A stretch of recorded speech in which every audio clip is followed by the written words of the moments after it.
Welcome back, everybody, to another edition of Indie Reads Aloud. In today's episode, we have a new author to me, which, as you all know by now, is super exciting for me. I love discovering new writers. Today, Wolf O'Rourke is coming to read to us, and he's going to read from his young adult thriller, CiberSpiracy. Welcome, Wolf. Welcome. Yes. Thank you so much for coming and spending some time with us today. Nice to meet you. Good to meet you. I'm really excited about hearing about your story. When I went to your website today, it just looked like so much fun. And I had a hard time actually getting back to my work because reading your website was so much fun. So Well, that's the motto. Need more thrills and laughs? that's right. and it definitely, the website delivers. Absolutely. Thank you. Thank you. Wolf O'Rourke vaguely remembers having delusions of protecting extraterrestrial life forms for MIB. Then he forgot his shades and looked into a neuralyzer. Maybe. Centuries of adventures in cybersecurity, politics, and finance haunt his memories. Maybe some agency implanted them? Who cares? They make for thrilling stories pitting quirky characters with high-tech gadgets against evil villains with vile weapons. In real life, Wolf hangs with the Henderson Writers Group, Sin City Writers Group, and the Las Vegas Screenwriters Group. So much fun to meet authors from different parts of the country. My goal at some point this summer is I'm going to make a map so that I can put push pins in all of it, take a picture of it, and show everybody where all the authors come from. We're getting authors from everywhere. So thank you for trudging over the multiple time zones to get to us today. Well, it could be Hawaii. Yeah, exactly. It could be. So let's talk a little bit about CiberSpiracy. This is a fun book. A timid and lonely 16-year-old girl flees from bullying into her dream world of dashing master spy dolls, blue-haired Katy Perry Barbies, and pink Hello Kitty dresses. And she hacks her way across the net behind the avatar of a 6'4" hunk with the handle Cowabunga Dude. That in itself is fun enough. A presidential video falls into her lap and puts her pink paradise in peril. When the clandestine worlds of hacking and military technology collide with her secret crush, she faces the toughest decision of her young life: love or war. This is the first in a series, correct? That is right. Okay. I'm so excited to hear you read some of this. Like I said, when I visited the website, it just looked like a teenage thriller dream book. So I'm really excited. Do you need to set this story up at all for us before you read, or can you just get into reading for us? I can get into reading, but if you want to know something about how the story came into being, we can talk about that too. I'd love to hear the story. The more time I get to hear storytelling, the better. Yeah. I went in state. Now, it's rather unusual. Most people try to leave the state the moment they go to college. I happened to be in state, and we had basically one big engineering school in the state. So I went to school with a very large class of engineers, among them 50 women. So Wow. I thought that is normal. Of course, once you get into the working world, you find out, no, that isn't. A lot of women drop out, and a lot of women can't find themselves in the tech field. And it's kind of a shame because there's so many opportunities out there, and there is no reason. I mean, we know that from the PISA studies, there is no reason women cannot do well in STEM. Exactly. There's Yeah. absolutely Well, no reason. That's why I'm so excited that you've written a book for young women. This is just fantastic. right? And this book is, I tried to make it as realistic as possible. This Mm-hmm. story could happen as written. There is no fantasy where they like break a password in 10 seconds or just come up with some backdoor and can control all the lights in the city, even though half of them are probably not even computerized.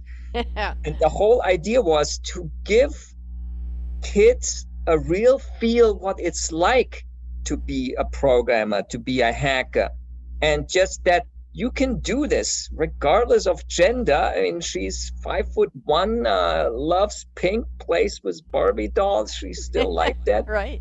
And So what was your favorite part about writing this book?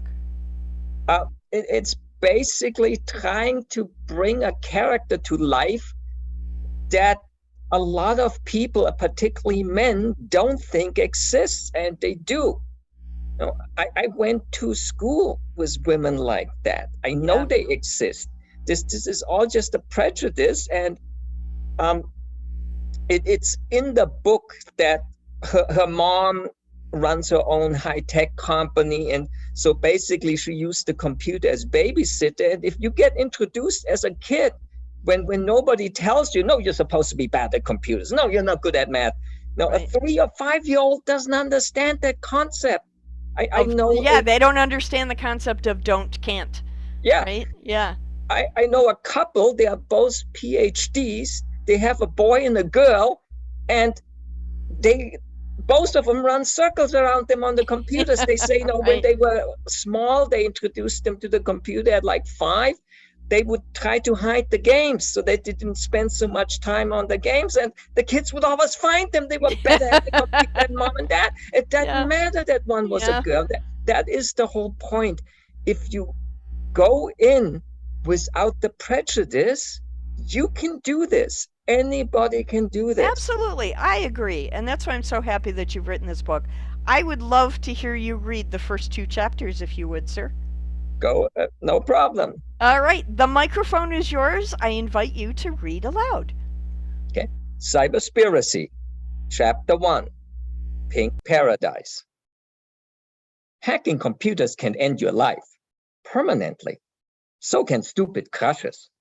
I survived because I have a friend in the highest place, and she mega owes me.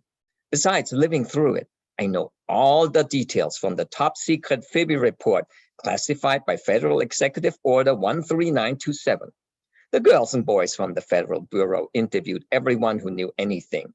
They also grabbed recordings that anybody made out of sheer stupidity or to cover their butt.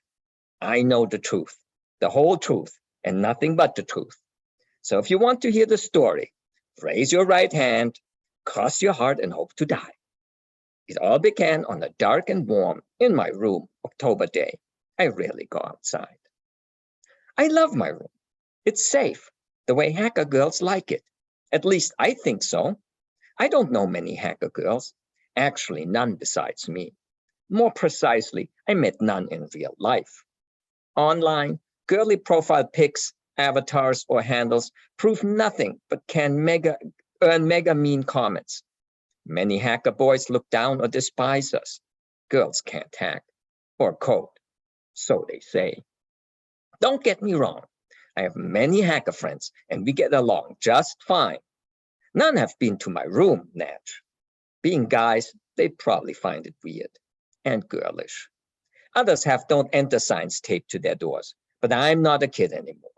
Some let my 5'1¼ inches and my hot pink ponytails fool them. But this year, I celebrated my sweet 16 by starting college, virtually. MIT lets me take all the computer science courses online thanks to my parents' generous donation.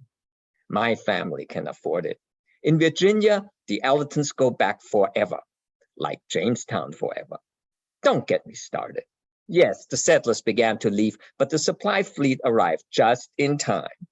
Trust me, father told me his father's story mega million times, but I digress. My door has Hello Kitty stickers all over it. Nothing wrong with that. They're pink, cute, and tell mommy where my room is. I don't have any other visitors, not even father, smiley face. The room has windows, but I always keep the heavy curtains closed. Bright light wakes me up in the morning. Besides, too much snooping going on with all the cameras and stuff. I don't need anyone taking pics of my screen, not while I'm surfing dark places. My 3 monitors give me all the light I need.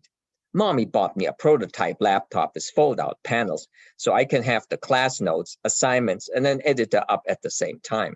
At least that's what I told her. Hacking takes center stage with multiple windows full of Python and JavaScript code take over a website. The left screen shows social media feeds from 16 separate accounts I created. Don't want to make it too easy on the fibbies while I'm keeping up with what happens on the net. On the right, I monitor the important apps, my voice changer, streaming news, and the Katy Perry channel. #girl power. So that October day, Vice President Sarah Drummond probably again bashed her fave target North Korea during her campaign speech. I had muted her to sing along to I Kissed a Girl, but Mommy interrupted me with a knock. Edith is a gorgeous Southern belle in a business suit, if you can wrap your head around that. I can see why Father wanted her on his arm. But don't underestimate Mommy. Her name's really Editor, but as head of Intercom, one of Richmond's and Virginia's leading communications companies, she'd rather not show her Italian roots. She had enough grief about her ethnic name in school. Kids are kids. But my proud Granny Ita can trace her lineage all the way back to the Renaissance and insisted on keeping the names from the old country. Mommy opened the door partway. Lasagna's waiting. She played on my Garfield-like addiction to her pasta casserole loaded with tomato sauce. Always happened when I sang my fave tunes while coding something mega important. Can I eat in my room? I'm in the middle of homework. As much as you love it, that computer is not your family. 5 minutes, pretty please. I know she's a softie. I'll keep it warm, baby cakes. Mommy closed the door, and I could have finished the song in the program, or so I thought. My fingers flew across the keyboard, but a group chat popped up with cartoon avatars for Master Lego, DEFCON 0, and Flash M. We were as close as hackers get, but that didn't mean we showed each other our real faces. Their wisecracks about my pink hair would have never ended, if they talked to me at all. Fortunately, hackers are camera shy, even the good ones that protect us from evil. We prefer showing pics from cartoons or funny fantasy epics. Once video chat becomes the thing, I'll have to get a rad visual effects program. In a voice I synthesized from the movie, Leia announced, "Chat from Lego." Yes, I named my laptop after the Star Wars princess. #Mega Girl Power. I donned my wireless headset so Leia could understand me better. Plus, no hidden microphones could eavesdrop on what anybody told me. Okay, maybe I'm paranoid, but that doesn't mean the fibbies aren't out to get us hackers. Ditto the Secret Service, or the NSA, or the IRS, never mind cyber criminals in Russia, China, or the European Union. It's a cyber jungle out there. And vitally, the headset made me one of the boys. Answer chat. Lego lived close to me near the Department of Defense in Arlington and across the Potomac River from Washington, D.C. He loved showing us videos of his room full of things built from Lego electronics kits, like fantastic buildings, flying cars, jet planes, robots. Calling him fanatical missed the point. His parents didn't have a Pentagon budget to buy him laptop prototypes, so he'd scrounge together multiple computers, monitors, and many other hacker gadgets, including a converter to tap into the RG6 TV distribution coax cable that ran haphazardly across his desk and through the wall to the outside. His high-pitched, childlike voice was more hyper than usual. "I've done it! Check my private channel, guys! Decrypted live video of Russian bombers in our airspace, courtesy of the Pentagon!" I brought up the darknet website that he hosted at home, and no kidding, it showed 2 Russian Tu-95 bombers from the point of view of a trailing F-22 fighter. Weird in the age of jets to see huge planes with propellers, but they still ferried nuclear bombs around for the Russian Federation. The running timestamp proved his boast. He did it, hacked our Defense Department's encrypted battlefield live stream, coming in from all over the world. Every military intelligence service would kill for that capability, literally. Rad, Sorry. Ratman, DEFCON 0, was older. As you could tell from his handle, short for Defense Readiness Condition 0, a made-up alert state beyond thermonuclear war. He loved shooter games. He ranked in the Call of Duty World League. How did you get into the Pentagon? Didn't have to. Took it right off the satellite feed. Untraceable. Online, I'm Kawabanga Dude. Surface nickname was a nod to the Teenage Mutant Ninja Turtles. I picked the cartoon version of Michelangelo's grinning face as my avatar, Natch. Mega. I know a vlog that would pay heavy Bitcoin for an exclusive. Can you say new accelerator board? Lego had kept the currency signs in his voice. What happened to his previous high-minded view about these bombers, intrusions into our airspace? Act tough and let the Russians know who's boss. Reveal the truth to force our military brass to take a stand. So mega, Lego, I'm jealous. When I spoke, 2 different dancing waveforms filled the black windows of my voice changer app. To the boys, it sounded like a hunk. Near 21, stand by for orders. The distorted audio from the Pentagon feed suggested an Air Force general barking at a speakerphone. So rad that we could also listen in on the mega secret convo in the Sitch room. Chapter 2, Mega Situation Room. Sarah Drummel entered the White House Situation Room unacknowledged. Nothing unusual that nobody paid attention to her, but still aggravating after 4 years. Vice presidents throughout history had received no respect for their limited role in the US government, often relegated to waiting for their bosses to die, and in the lack of female representation among general and flag officers, and she had to fight twice as hard to gain any credibility in national security matters.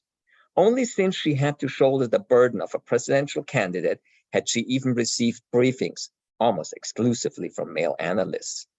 All the Joint Chiefs of Staff and most of the political members of the National Security Council sat around the huge table, at its head the empty chair of President McCable. He awaited surgery for a heart condition. His incapacity led to her first time in the inner sanctum of power. The big screen against one wall showed the feed with the Tu-95 bombers. Smaller screens displayed maps with the flight route along the north coast of Alaska and tables of data from and about the aircraft involved on both sides. Her knuckles touching the soft wool of her suit, she angled her arms at her side and took a power stance in front of the heavy double door. What happened to standing for the commander-in-chief? All attendees stood. The difference one word made. As vice president, she had no constitutional military responsibilities whatsoever. Lose the prefix, and everyone jumped as high as she commanded. 4 years of humiliation finally paid off. She sat down in the president's chair. The men retook their seats. With a military mission on the agenda, the chairman of the Joint Chiefs turned to her. Madam Vice President, this is a routine president. Until ex-President McCable comes out of surgery, I'm in charge.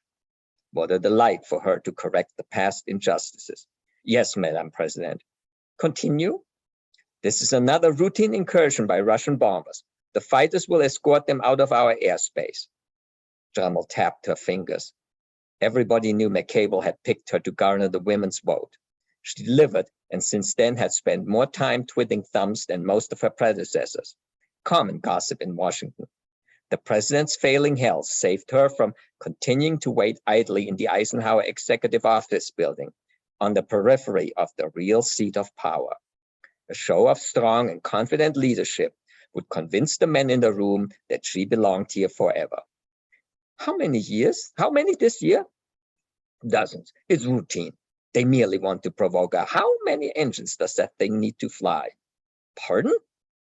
Typical condescending male. At least she had everyone's attention. Time to take a stand for women in government and everywhere else. You heard me? The look on the chairman's face, priceless.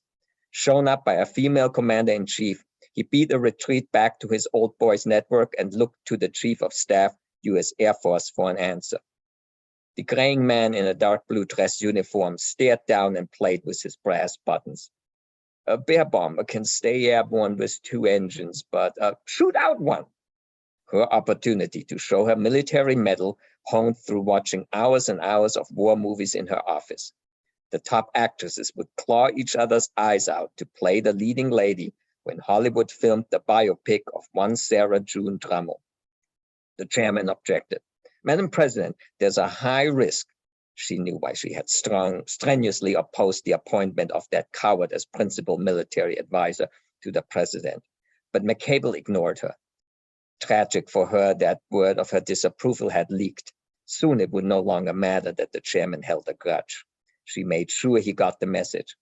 We need to show these Ruskies that I will not tolerate this kindergarten behavior once I'm president. If you win in 2 weeks, or McCable dies today. The only real benefit of her job, the constitutionally guaranteed line of succession. She had the guts and now the power to shake up career military brass who preferred to keep their cushy jobs rather than deal with real problems. Stunned silence best described their reaction. High and mighty men avoided each other's eyes to escape shouldering responsibility. The chief of staff of the army sank so low in his seat, he threatened to vanish completely. Cowards. No question why God had preordained her rise as their boss. With such an aggressive act, we could be provoking World War III. The chairman regained his posture. We? Thanks to the regular security briefings, she no longer had to rely on journalists snooping out details of the Ruskies' belligerent behavior. How often have their planes thumped ours this year? Isn't that an aggressive act, flying by so close we can feel their jets wash? Well, yes, but they've been doing that throughout the Cold War. And after 60 years, I'm ordering an end to their childish games right now. Chairman nodded to the Air Force chief. So ordered. He pressed the talk button on the center phone console. You're only 21. Disable one engine on one of the intruders. Accompanied by radio static, the pilot's voice sounded from the console. Please confirm, sir. You want me to target an engine on the Bandit? Did all these recalcitrant men deliberately sabotage her efforts, or were they truly dissidents? She rose, leaned across, and slammed her hand on the table. Melanie 21, this is your commander-in-chief. Fry one of those engines. This is an order. Roger, ma'am. At least the military chain of command worked in her favor. Crosshairs appeared on the video feed. The image zoomed in on a turboprop engine of the bomber. Moving in, Melanie 22, stay back. Bright tracer rounds streamed toward the target. Flames engulfed the propeller. Smoke billowed. A dark object dropped out of sight. Drummel folded her arms. What glorious success in her first battle. The military would learn to respect her, and bringing the Ruskies to heel would play well with her base. It might even cement her election victory.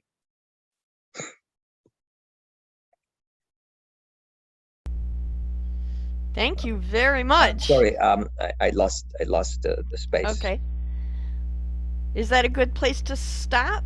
Or actually, the best part is coming now. Okay, great. Keep going. Nearly 21. Confirmed the visuals. Target hit. Falling back. The image zoomed out. A bright flash engulfed the two bombers. The feed went dark. A soft crackle of static provided the only soundtrack. The camera must have failed. How could the unimaginable become reality? Impossible. Never would she have ordered an attack if she had reckoned with such stupidity among Russian Air Force generals. Never. Drummel stared down the center console. All the power it bestowed upon her mere moments ago had vaporized in a flash. Everyone gaped at the big black screen, or a smaller one with satellite video showing flaming debris raining down from dissipating smoke. The chairman gave a quizzical look to the staff sitting in the second row. A young captain removed her earbud. I'm sorry, sir. All signals lost from both aircrafts, including the... Her voice cracked. Transponders. Arms flailing, the Air Force chief jumped up. This is madness! What maniac sends live nukes on an incursion into our airspace? A valid question that absolved her. Russian imbeciles killed their air crews and 2 American pilots. Not her fault. Chin up, Drummel stiffened her shoulders and surveyed the men in the round. Those eyes no longer glued to the blank screen, pierced the armor of her competence and questioned her judgment. Not her fault. These men had to understand that she made the only decision possible under the circumstances. She wouldn't take the fall for Russian ineptitude, certainly not this close to her election. She had to keep a lid on the deaths for 2 weeks. Fortunately, national security trumped all other concerns, including relatives and reporters' right to know. The Ruskies will keep their mouths shut. This incursion is code word classified. You'll have an executive order within the hour. The chairman raised his hand. PNSN, Berkeley, the Prep Commission, they'll all know. You can't hide a nuclear explosion, even in remote Alaska. No man would rain on her parade. This is a national security matter. Deal with it. With a spirited shove, Drummel pushed back the large chair, rose, and strutted to the door. She'd shown the men her abilities and shut their mouth. Victory called. They had better not fail her in the next 2 weeks, or else.